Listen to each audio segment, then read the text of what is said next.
Got our ECU back, K-Pro's installed, ready to go. Got some hardware, gaskets and seals, AC and power steering delete kit, and a couple of other things which we don't need to get into yet. So these were the final pieces we were waiting on to progress forward, or so we thought. So as I go to put the delete kit on and get the accessories bolted back up, I realize we have a JDM accessory bracket.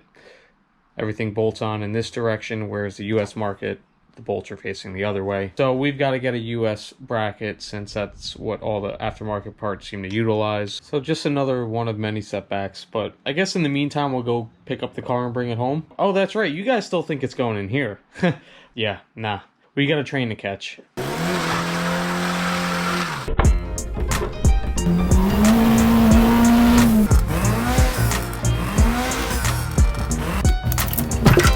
Who's there? Connecting rod. That's good.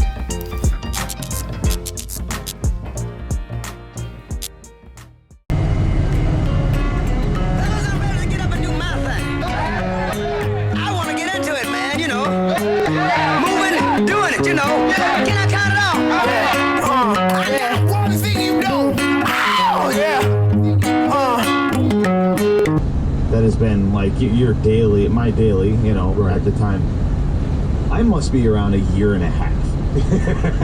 Yeah, you're like 2 years is pushing it. And it is. Like, legitimately, you have to be around the same. Oh, definitely. I think for me, dailies, it seems like I have a different one every few months. Yeah, you recently in the past dailies. In the past couple of years, I haven't had a steady daily, really. I got blue, yeah. Funky. Oh yeah. Funky. I got blue, yeah. But this is not any old train. Passenger cars that we're riding on are right there. And on the back of the train are these cargo trains or auto carts, whatever they call them, which means brown sugar is coming with us. Yeah, they take a video, make sure any damage. He's pointing. He just got to point out the whole thing. Damage there, scratch here, scratch there, scratch. The whole thing's a scratch. Now, if you look down here, you'll see this is also a giant scratch. I actually used the auto train back in 2012, I think it was, to bring the sport truck home from Florida. So you see some cool cars here. This right-hand drive Supra, it's pretty sweet. Not bad.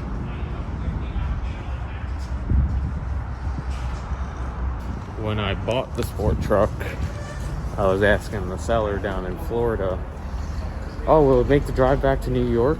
Me being young and 21 and dumb, figure I could trust the guy's word. He's very adamant about me taking the auto train.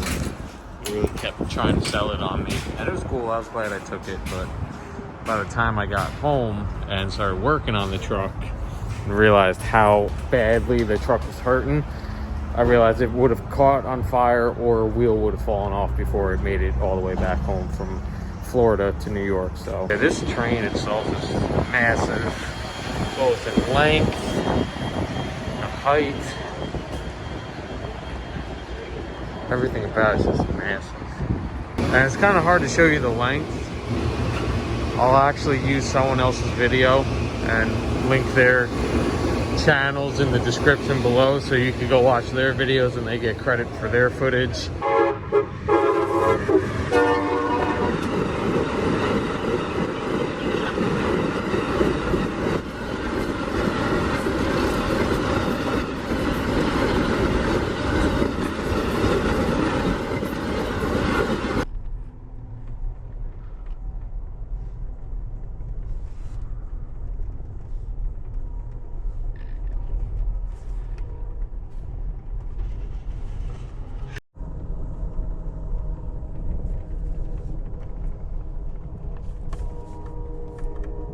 Two of us and the van, which is considered a specialty or oversized vehicle. It was $430. It drops down into a bunk, and then these two seats turn into another bunk. A little table here. There's a little chessboard there. Power outlet. It's not a bad little room. Total privacy. Once you shut this stuff up, It's another roomette over there with people in it. Yeah, I'm not even describe everything in the video because I linked the other guy's channel who I stole some footage from that you saw earlier. Go watch his video. He shows you this train front to back. Very cool. Very affordable. It's not much cheaper than just driving down, and it's definitely not faster because from DC to Orlando to drive is less than 17 hours, which is the length of this train. Even from our house in New York to Orlando, or at least where we're going, is a 15-hour drive straight through. So this is definitely not faster and not exactly cheaper if your car's good on gas, but it's a fun experience. Brown Sugar's like quarter mile behind us, maybe half a mile behind us.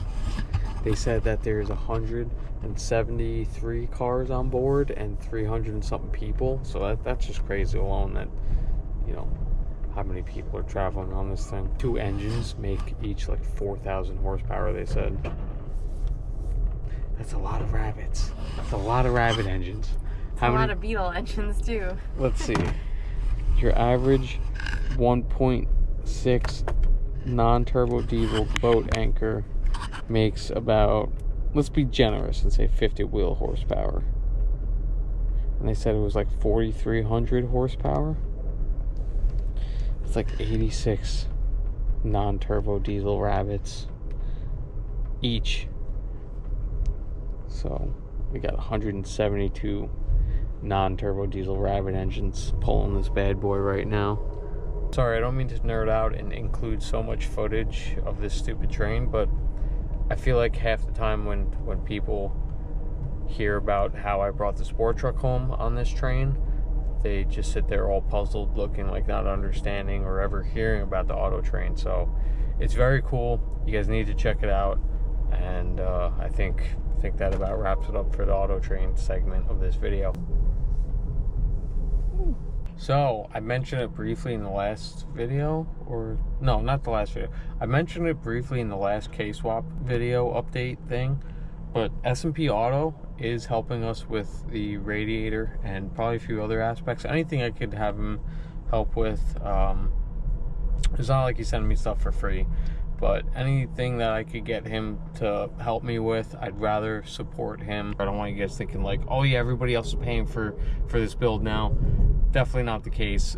Like 98% of the money for this build is still coming out of my pocket. But just want to stop and spend a little more time explaining this, since S&P is jumping on board to help sponsor this. And anybody who's been following this channel long enough knows that I've been pushing and support S&P from day one. The best way to put it is, he is one of us.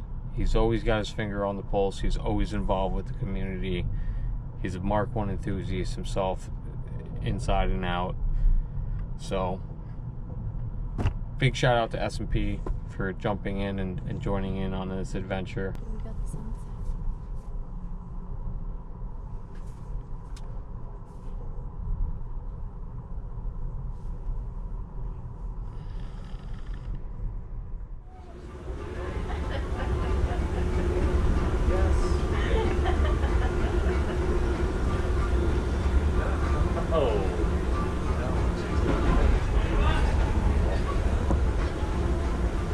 You big, brown, sexy loaf of bread.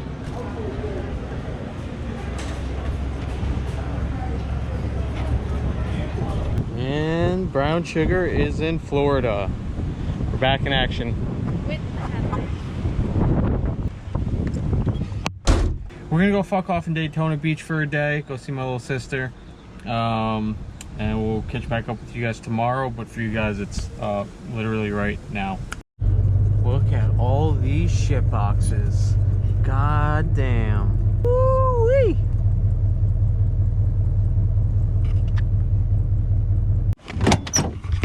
What's up, you lint liquor? Oh, god damn. Where the fuck are you? Oh, easy, man. This seems like a couch. The promised land. Oh, no. Susie. Susie, what is happening to you? I am so sorry, girl. Oh. Oh, no. What the happened? Idiots.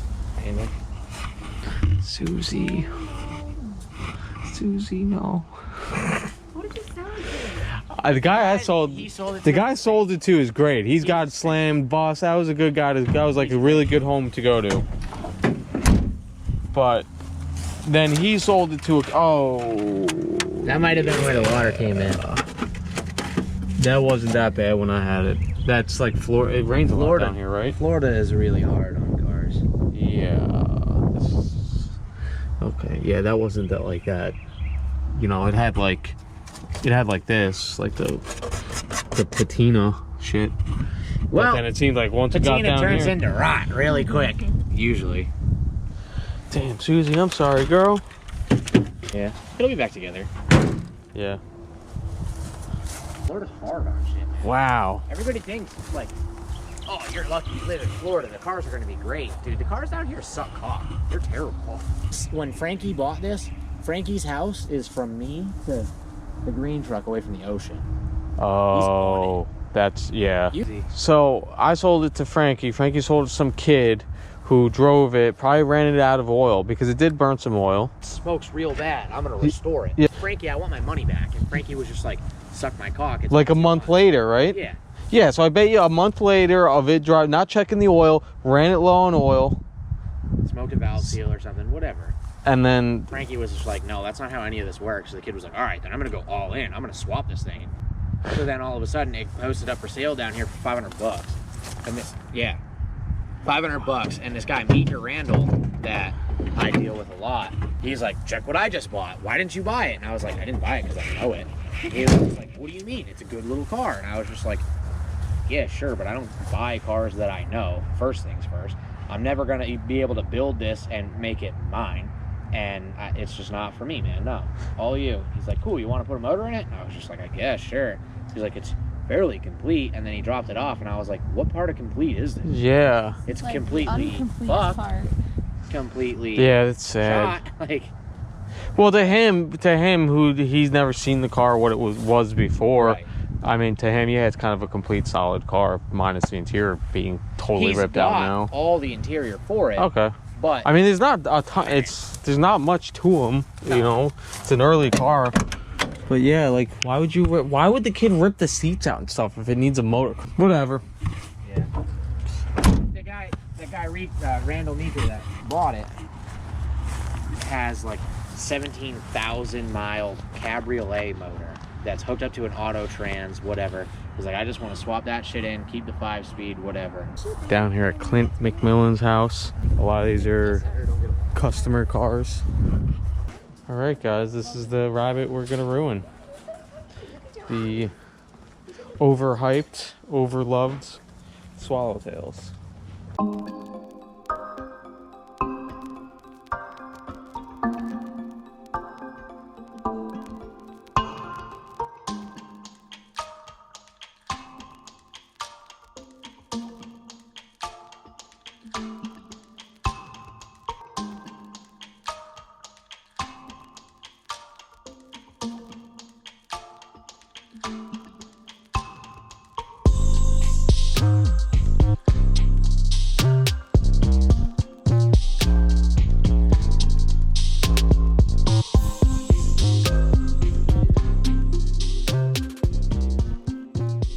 Don't worry. We're gonna help you.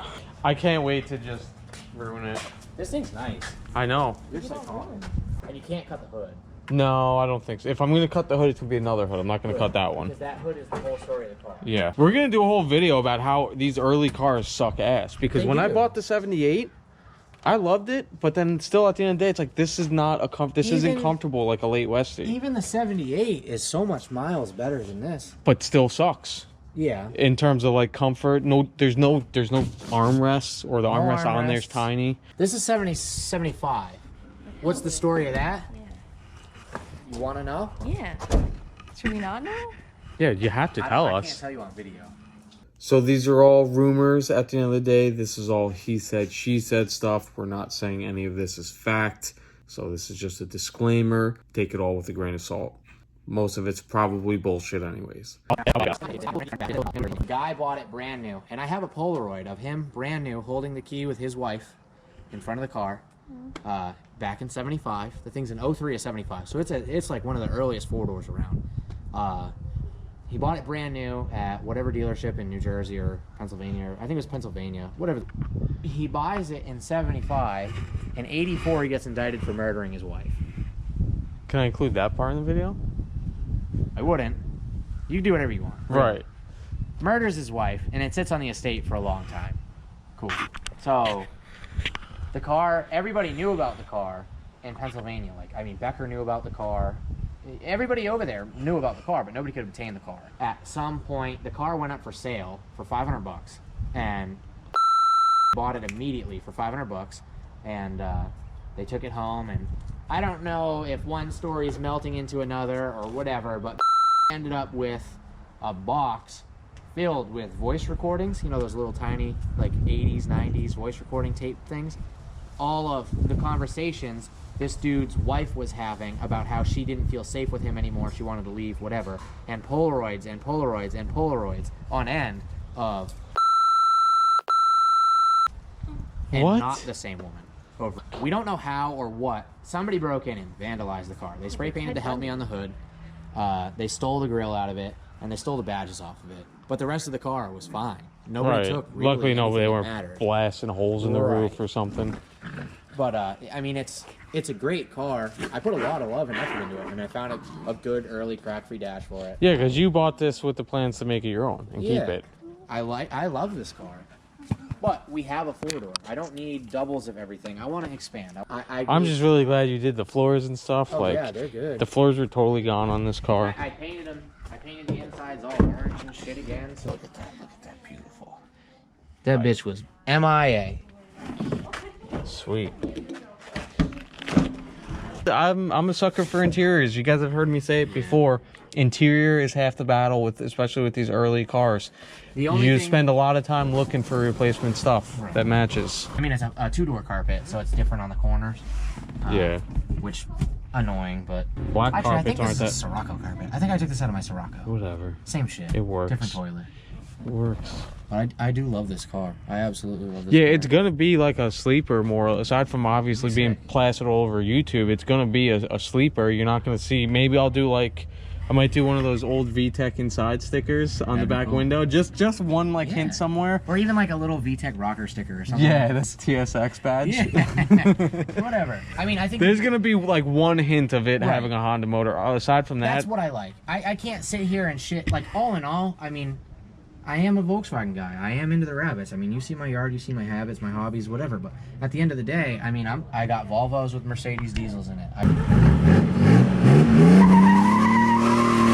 got Jaguars with Mercedes diesels in it. Sometimes it's okay to put a better motor in them. Exactly. And that's what I think a lot of people don't understand. I think there's a fine line between doing it and being a cocksucker about it. And I think that a lot of people don't understand that. The subtle stuff is what really gets me going. So if you can transplant a K into this subtly, I'm not saying quiet or whatever, but if you see it in a parking lot and you're like, man, that's an old ass Rabbit. That's cool as hell. One of the giveaways is going to be like where I'm going to stuff gauges. That's the problem. Yeah. Like the Speedo's going to be useless unless the whole thing's going to be fucking useless. Yeah. The plug and play harness I got comes with the pigtail, so I could wire up the oil lights, the battery light, the temperature. I could wire up the dash lights and make them work.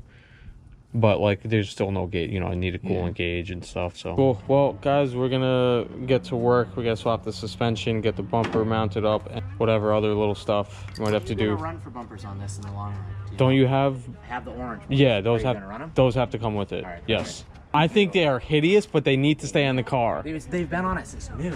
Yeah, they're really bad, but they kind of have to stay on it. Swap suspension over right now. We're going to get my wheels and tires on it. We got to do a little bit of work to get it ready to flat tow behind the van. We'll check back with you guys in a bit. Suspension's on. Wheel bearings are repacked. Slapping the front suspension on. What do you see? What do they say? Got good house. It's got good bones. This car's got good bones. You know what else is good bone? You guys might remember from a few videos ago, I briefly mentioned that I was getting another Rabbit, and this is the Rabbit. So I had already started the process of buying this one before I even started planning on doing a K swap to it. But when buying it, I couldn't help but sit here and say, oh yeah, you know, I'm buying the car because I really like it, but I just wasn't excited about it. When talking to Garth and bouncing bad ideas off of each other, and me realizing I'm gonna K-swap it, it just reignited a whole lot more motivation and excitement. That's pretty much it. Let's get this thing hooked up and start heading home. Honestly, I don't really have many concerns about the van. And even if it does break down, we'll figure it out. Honestly, the process of getting one of these cars is half the fun sometimes. This is the second Mark 1 I'm dragging home from Florida. The first one drove onto Auto Train like I told you guys earlier. This one is a bit more involved, bit more risky. I've seen people say a part that they need or a nice, cool, rare part that's only 2-3 hours away. They say, oh, no, thanks, it's too far. I wish it was closer. Son, you gotta drive sometimes. You gotta drive to get the good stuff if you want it. I'm not saying everybody has to do crazy trips like this, but we could all die tomorrow. So do what makes you happy. Do the thing. Buy that stuff. Take the 40-year-old van 1,000 miles away from home to drag home another financial mistake.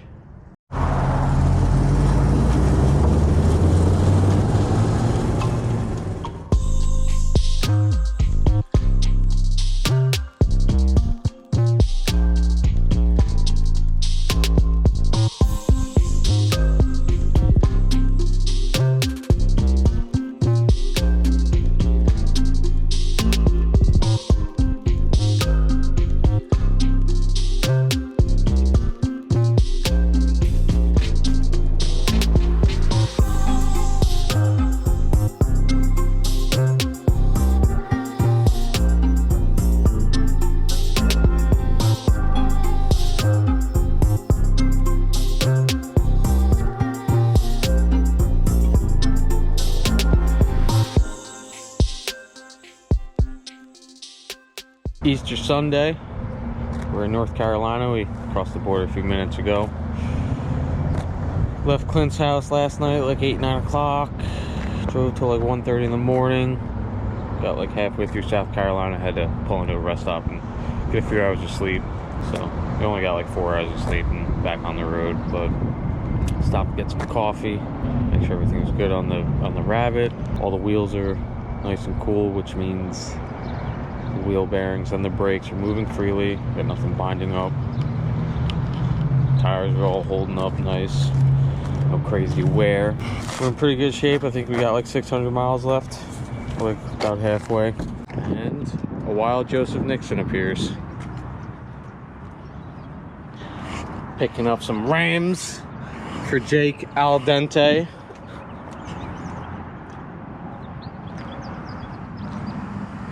We're a bit tight on schedule. I was kind of hoping we had half an hour to an hour to burn and do like a quick little mini shoot of the car, but just way too tight on time. We're like flying home, trying to get home before it's too late. We got Easter Sunday traffic we're surely gonna hit. But man, this car's incredible. And I hate two-doors, but I still love it. This is one of those two-doors you have to love, or vice versa. If it was a four-door and you hate four doors, this is one of those cars that you have to appreciate regardless. Let's get this thing fixed up, ready to hit the road again. 'Cause that's about to be a bad day. Yeah, it's nice to finally meet you, man. Yeah, man. Thanks, I can't thank you enough for giving me a ride. Nice meeting you. I'll see you guys at shows. Hopefully. Yeah. Yeah, hopefully that we still do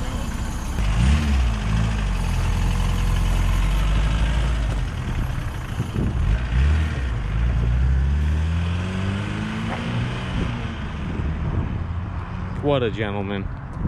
All right, let's get this thing going. Thank God I brought these half shafts, these little axle stubs. I should have filmed it because I can't believe how lucky we just got. This race right here was actually sitting on the control arm right here. Without that, we'd kind of be fucked right now. Well, actually, Joseph had freaking spindles in his car, so I guess we wouldn't have been totally fucked. But be back on the road in a minute. Let me get this axle slapped on here. As I'm sitting here editing, I just want to stop and give you guys a little PSA, because I forgot to film and show you guys just how loose the wheel actually was and how close it was to falling off. And also to clarify that when we left Clint's house, we did have bolts with washers holding the wheel bearing together, because anytime you move one of these cars without the axles in, you do need to have something in there holding the wheel bearings together, otherwise they will fall apart, as what happened to us. As you can see, the bolt and nut were no longer there. Well, the bolt was still there, but the nut backed out and then the bearing started to fail. So luckily that race was sitting on top of the control arm, so I was able to grab my axle stubs and put those in, and we made it home fine. But it just goes to show that you should always stop, no matter what, no matter how confident you are in your tow setup and the car you're towing, all that jazz. Stop every few hours. In our case, the whole way back we had to stop every 2.5 hours for fuel anyways, so every time we stopped I would go around, check, make sure everything was okay. An hour and a half before we stopped here to grab the wheels, I noticed that that wheel had more camber, and I really should have stopped there and checked it better at the gas station, but you know, we were in a rush, had to get up there to meet him and then get going. But I figured it was just the strut bolts, and it wasn't. So, you know, anytime you're towing, you should always stop and frequently check, especially on a long distance drive like this. So lastly, I just want to give a huge shout out and thank you to Joseph for giving me a ride down to the AutoZone nearby to go pick up a socket, because of course the only socket I didn't bring was for the axle bolt, so helped save a lot of time that day. Thanks again, man. Lesson to be learned is you can never have enough stuff in preparation when you're doing a long trip like this. Take note of who lives where along your route. Luckily I was already meeting Mr. Nixon to get the wheels for Mr. Al Dente, but not that that would have made or broken the trip, but it helped with not having to unhook the car, put it somewhere where it's not gonna get stolen or towed, and then find AutoZone.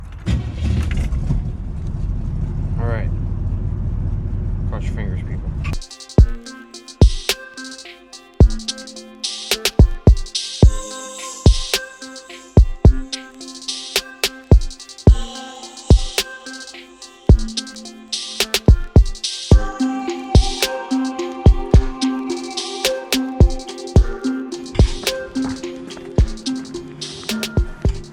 $1,500 miles down in the van. Not a single hiccup. This stupid van is the best thing I've ever bought. Surely something's gonna break eventually, but we've now done 2 lengthy trips with it, no problem.